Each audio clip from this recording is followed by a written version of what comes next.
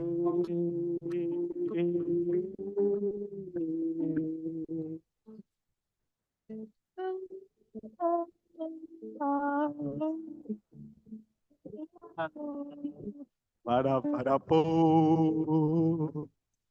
Waraparapo, waraparapo. Parapap, pepere, pere, ira, pore, pore, re, re, re, re. Paparapope. Paparapaparapo, wapaparapora, paparapo, waparapo, waparapo, waparapora, paparapo, paparapo, waraparapo, waparapora, paparapo, waparapora, paparao, warabara, wara, wara, wara,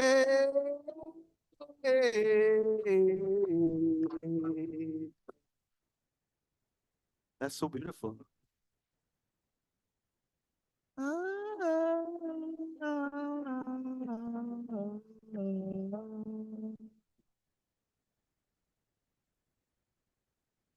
Let me reveal a secret to you.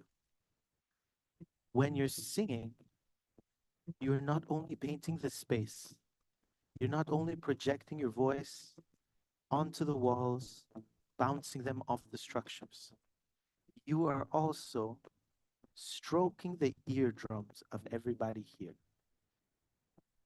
The same way that you would stroke the cheek of your lover, you can stroke them with your voice.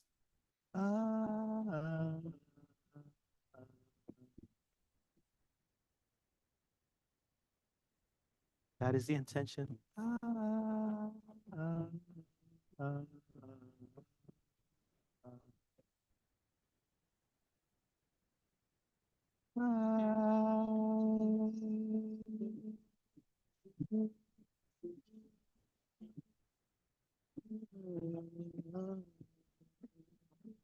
I love them.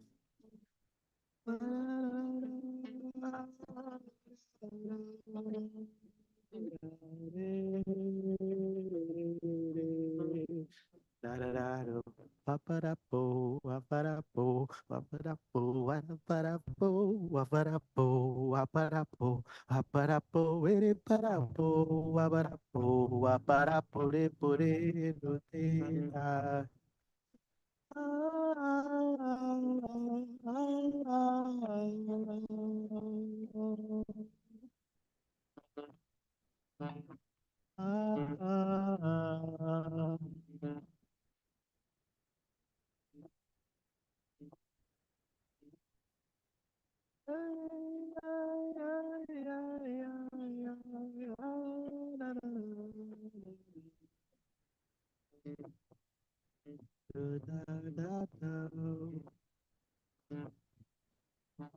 As we enter a state of meditation through the music,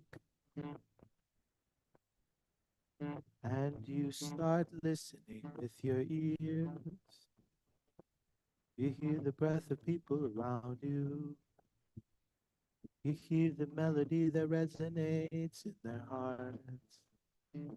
Different people brought different melodies to the circle.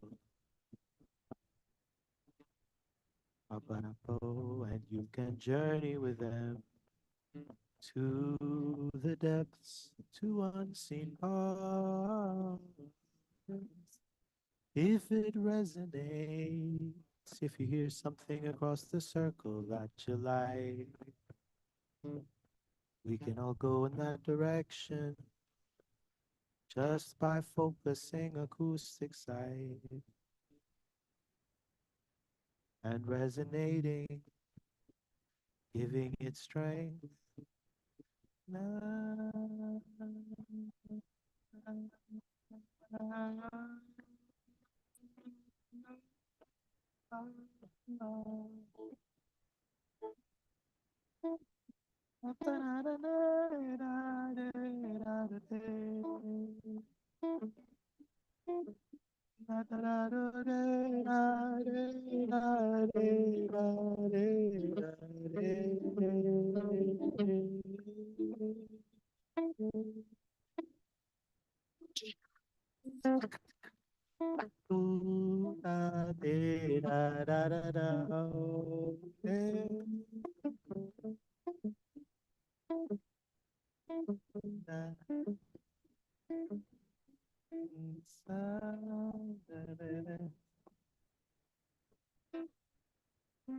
What if we just all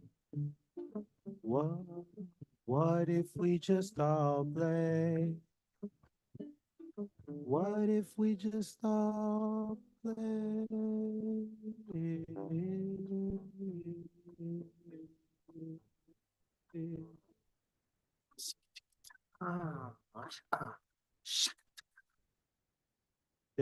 Da da da da da da.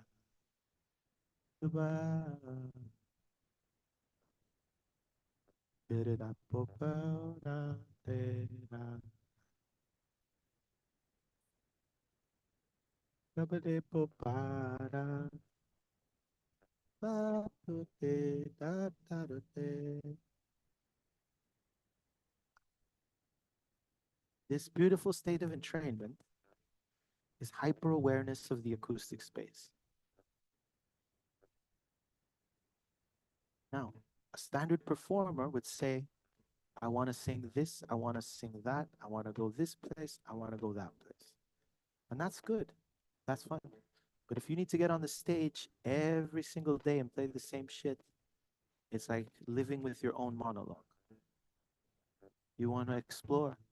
This is a conversation. Soon, we're going to bring in poetry. But before we do, I would like us yet to explore the emotional diversity that a melodic line brings. For example, la la la la, la la la la, la la la la, la la. Histrionics, histrionics. La la la la, la la la la,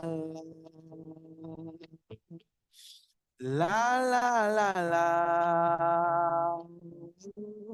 la la la la, hey, la la la la, hey, la la la la, I get it. La la la la. La, la, la. Who'll harmonize? Who'll harmonize? La la la la. La la la la. La la la la.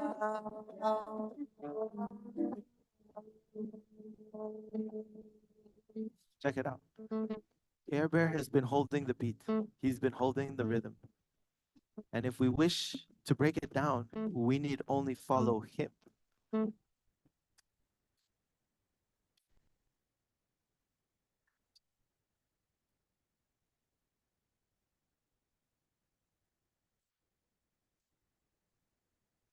Oh, dig it, oh, dig it out, dig it out, oh, dig it out, oh, dig it out, da da da da, da da da da, da da da da,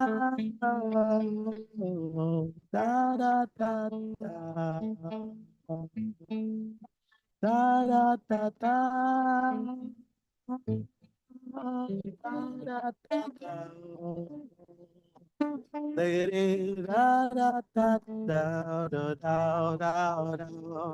Da da da da.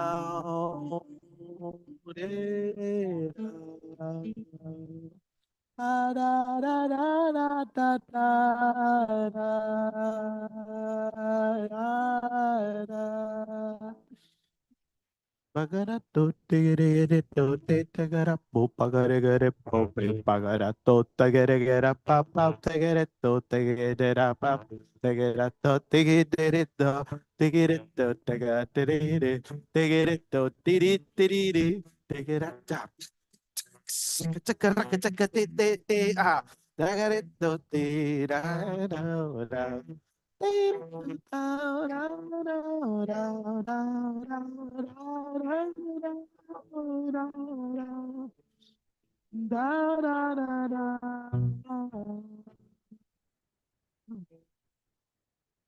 cha cha cha cha cha cha cha cha chicka cha cha chicka cha chicka cha digga cha diggity cha diggity cha higgity cha diggity cha higgity cha diggity diggity cha diggity down diggity down diggity down diggity down diggity down diggity down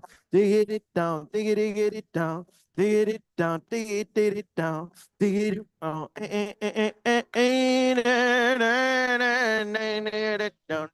it down, dig it down.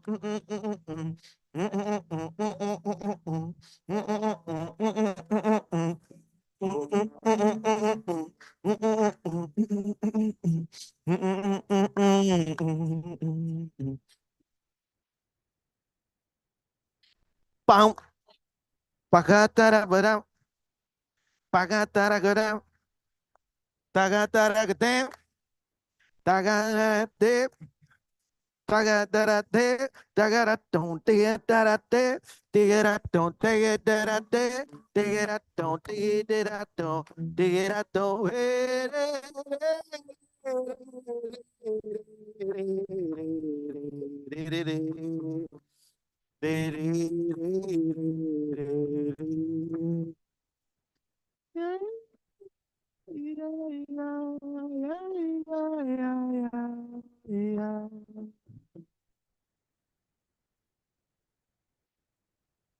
I would invite each and every one of you to be more generous with your voice.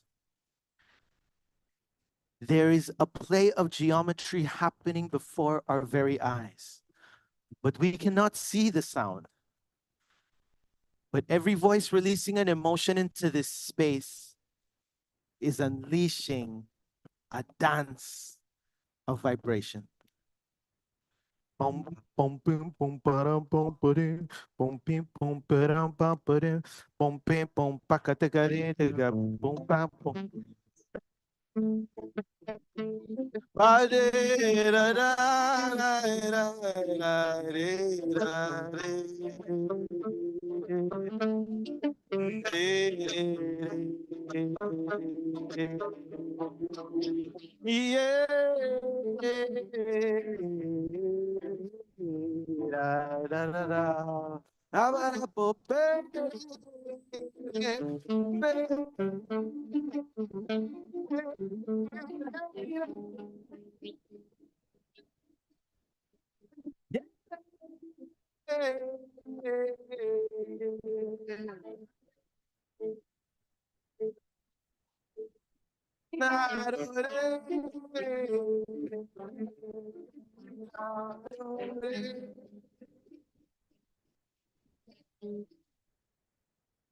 I'd invite you to get up and invoke the gods of dance, the gods of moon.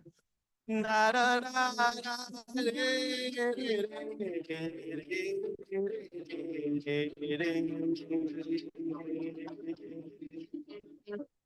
it in. Bring it closer. Bring it in, bring it in, bring it closer. Bring it in. Bring it closer. Bring it in, bring it in, bring it close.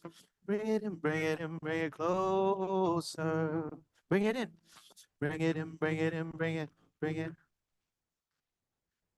You have a lovely voice, my dear. Bring it. Bring that voice right here. Bring it closer, bring it in, bring it in, bring it closer, bring it in, bring it in, bring it closer, bring it in, bring it closer, bring it in, bring it closer, bring it in, bring it in, bring it closer, bring it in, bring it closer. Oh, oh, oh, oh, oh, oh,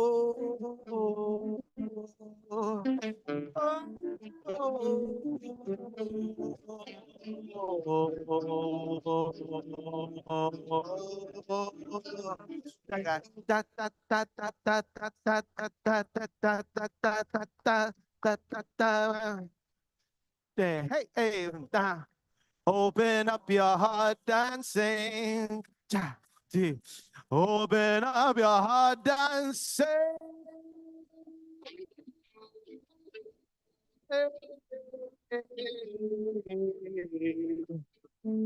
Bring it closer.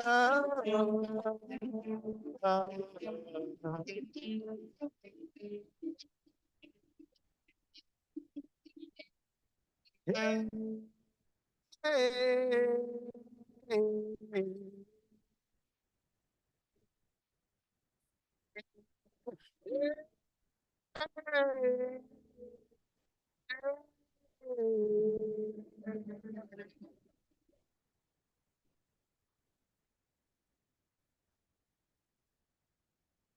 Power of make-believe is to pretend.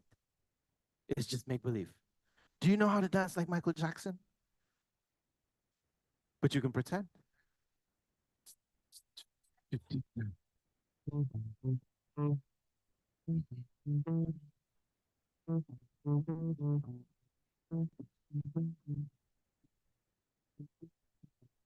Da, da, da, da, do, tick it,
Power of a song is that it's a pure invocation. We can be here, but the moment I sing something that appeals to something that you've known before, familiarity takes over. I can go, Bésame, bésame mucho. But the emotion has to be right. If you don't know the lyrics, you can do la la la. La la la la la la.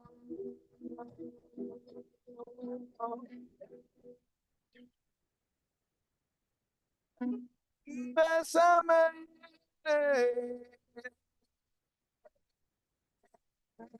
Bésame mucho. La la la la la la la la la la la la.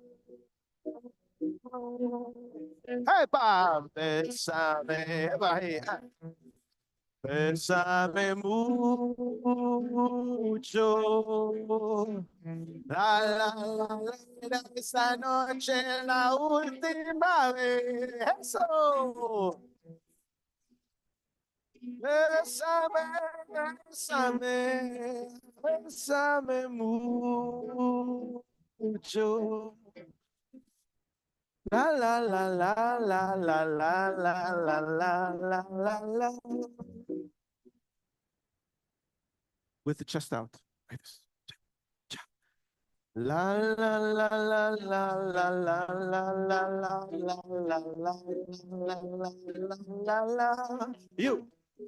La la la la la la la la. La la la la la la. Hey, bésame, bésame mucho. La, era esta noche la última vez. Conmigo, conmigo. Bésame, bésame, bésame mucho.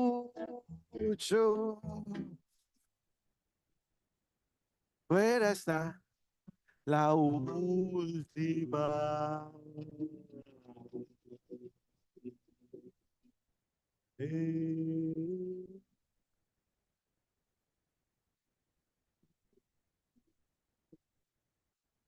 Dancing. Dancing way. How does it start? Da, da, da, da, da. Da, da, da. Did it, da, da, da. Here, help me out. How does it start? Did it, da, did it, da, da, da.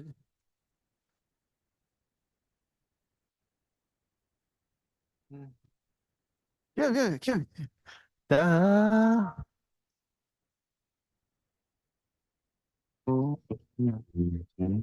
Da. Da. Shine in the prime of your life. Oh, Jesus, damn, then the dancing queen.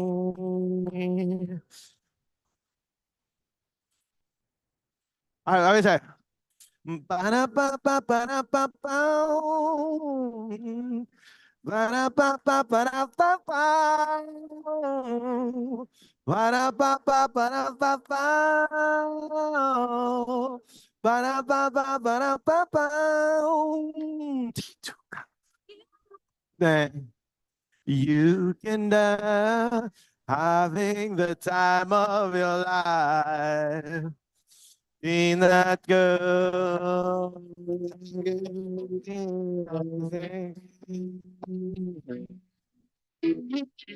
Ding in the dancing queen. I'm not such a good musician. I'm sorry. You got me.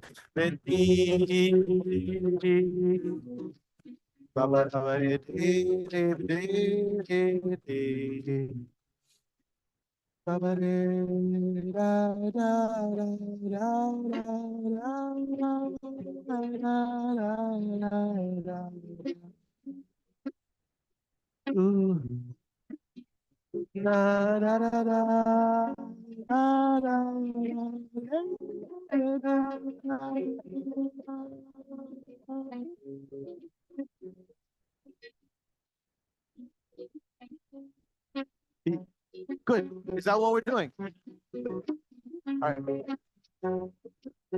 From the mighty jungle, the lion sleeps tonight. Oh, we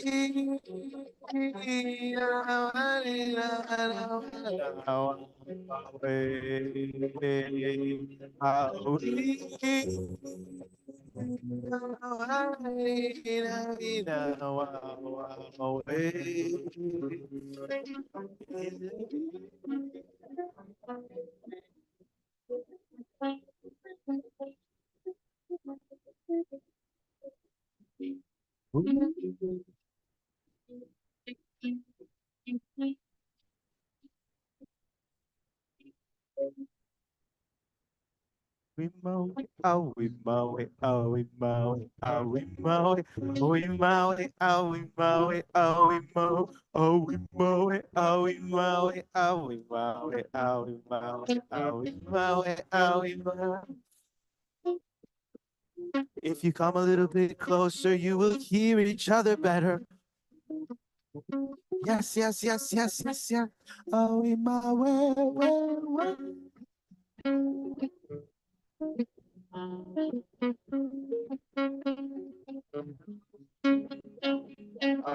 In the jungle, the mighty jungle, the mighty tonight.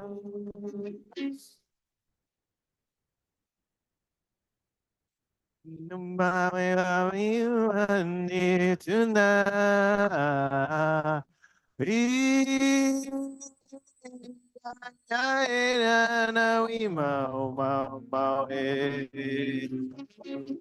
Oh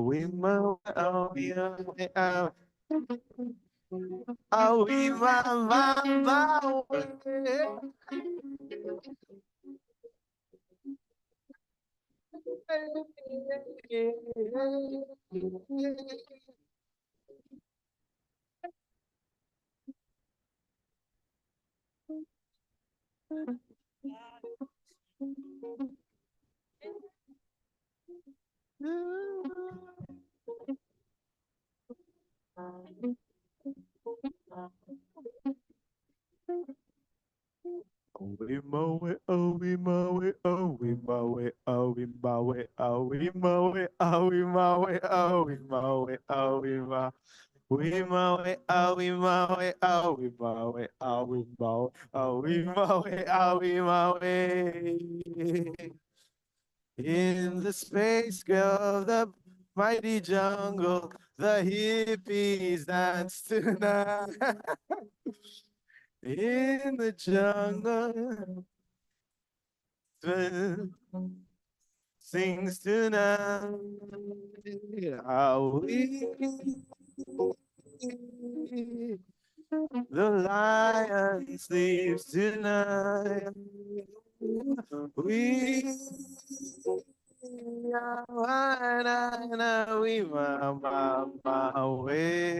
need the rhythm.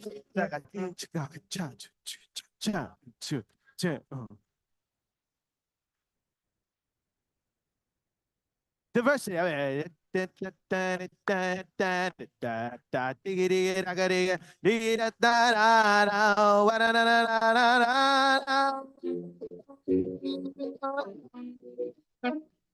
Oh, we mow it, oh, we mow it, oh, we mow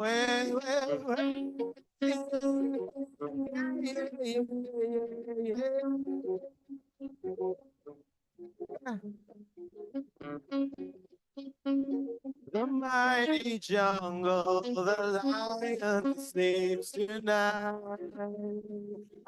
In the jungle, the mighty jungle, the lion sleeps tonight.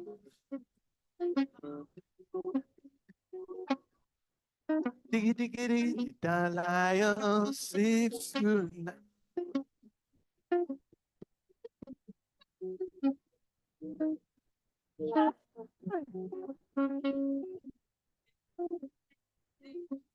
Diggity diggity da da da da da diggity diggity.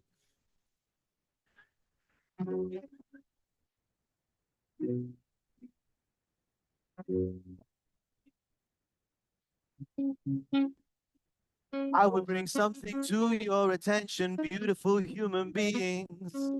This isn't a product that has been made. It can go in any direction at any moment. No final decisions have been made. If you put a little bit more intention and a little bit of more of joy, then trust me, you will savor more, you will enjoy. It all depends on what you're bringing to the kitchen, how much you're singing, how good you're listening. Oh, we mow it, oh, we mow it, oh, we mow it, oh, we mow it, oh, we mow it, we mow it, oh, we mow, we mow, we mow it, oh, we mow it, oh, we mow it, oh, we mow it, oh, we oh, we mow it, oh, we mow it, oh,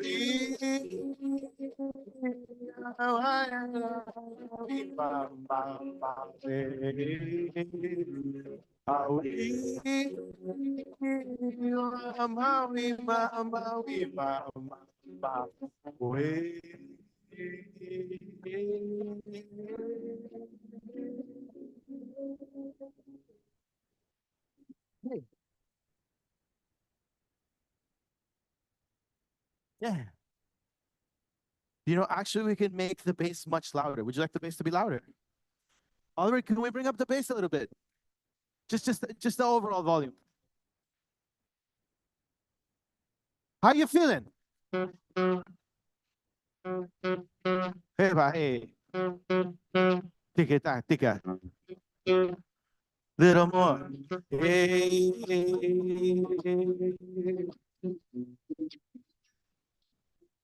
But just because it got louder doesn't mean that we need to put less effort and emotion into it. There's a tale from the savannah. It says that human beings began to dance to avoid giant predators in the long grass. That's the way we saved our lives. Oh, we mama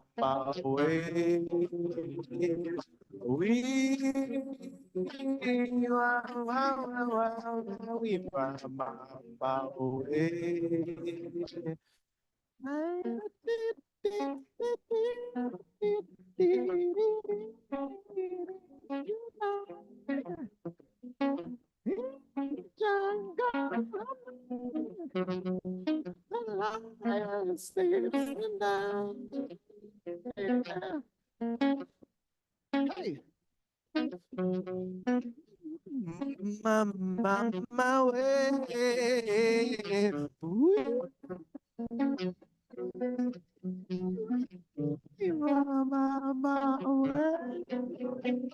Hey. Jungle, yeah. Ever here. Hey,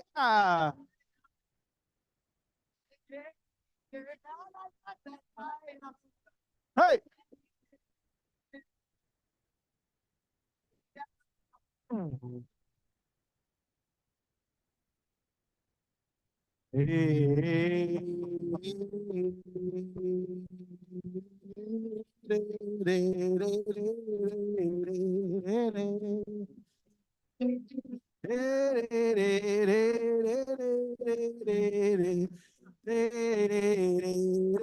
Dugu.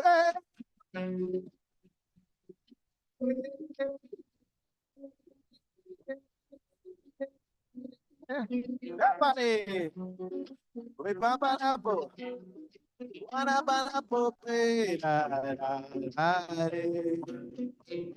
Oh, we mow it, oh, we mow it, oh, we mow it, oh, we mow it, oh, we mow it, oh, we mow it, oh, we mow it, oh, we mow it, oh, we mow it, oh, we mow it, oh, we mow it, oh, we mow it, oh, we mow it, oh, we mow it, oh, we mow it, oh, we mow it, oh, we mow it, oh, we mow it, oh, we it and sees tonight.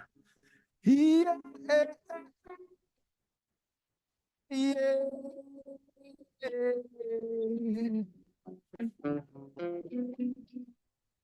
For me, the most beautiful sound there is that of human beings finding musical coherence. Yeah, when we find a place without knowing the script, it doesn't get much better than that. It don't get better than it. And we can navigate, we can go different places, depending on where you want to go. As long as we don't lose the vibe, we don't lose the flow. Are we? Na, na, na, na, na, na, na, way. Are we?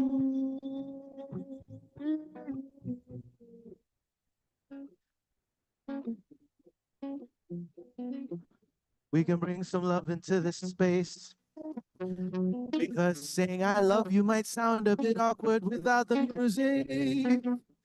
You can express gratitude and all kinds of beautiful things without something you. I enjoy to be right here and smile deep into your eyes. And it don't feel that awkward when there's music. That should come as no surprise. Yeah.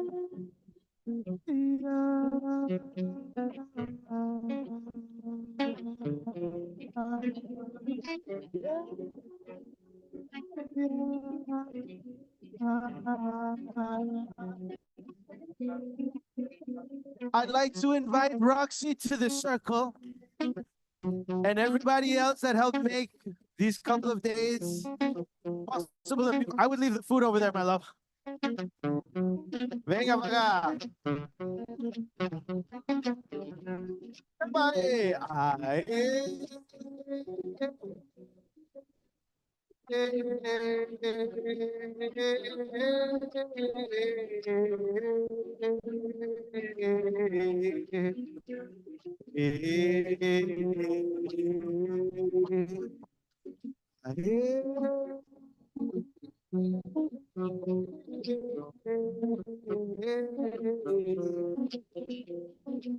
Come to the circle. Come. She made it possible. Yeah, we love you for your perseverance and your unsafe sense of risk. We love the way that you show up, even if it seems impossible at the start. But Roxy, here we are. And you are the other beautiful members of the DSS. I can say that we all did rather well. We all got 9s and 10s. We all passed the test.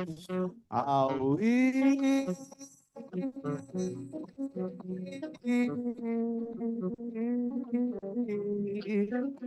Are we?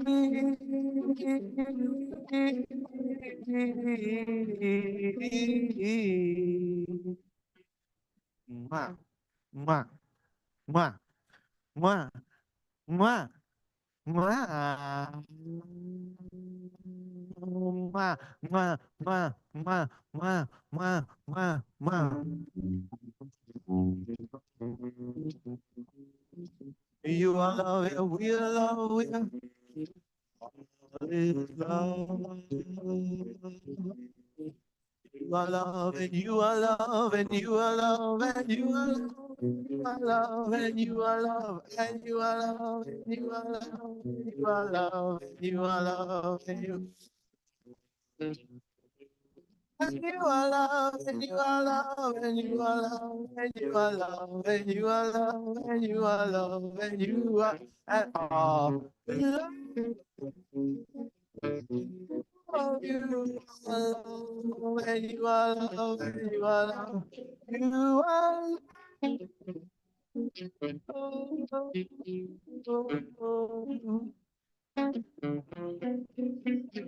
Mwah, mwah, mwah, mwah, mwah, mwah, mwah, mwah, mwah, mwah, mwah, mwah, mwah, mwah.